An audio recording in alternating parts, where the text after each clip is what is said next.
Hello, we're looking at 11-2, multiplying and dividing rational expressions.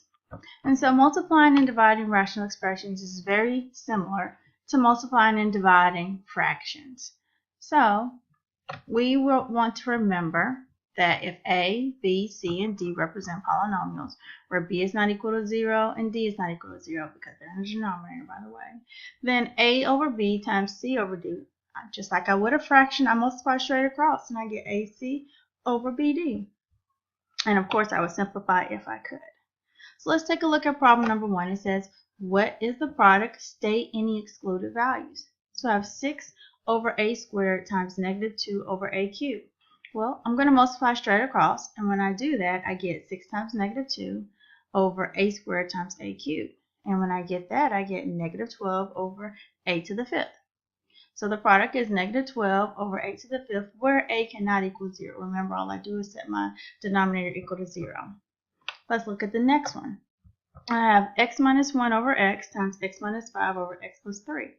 Well, I'm going to multiply straight across. I get x minus 7 times x minus 5 over x times x plus 3. And so this is my product.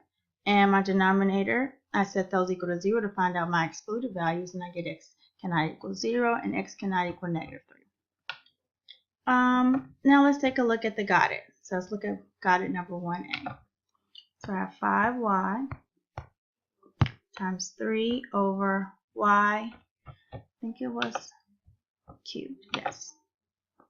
So again, I'm multiplying straight across. I get 5 times 3 over y times y to the 3rd, which gives me 15 over y to the 4th.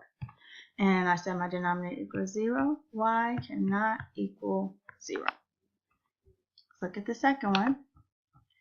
X over x minus 2 times x plus 1 over x minus 3. Again, I just multiply straight across.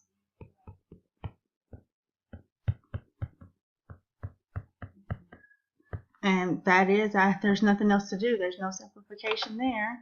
Just making sure I wrote it down correctly. And so I set my, let's do that down here, x minus 2 equal to 0 and x minus 3 equal to 0.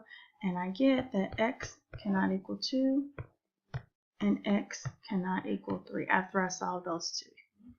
I hope this helps.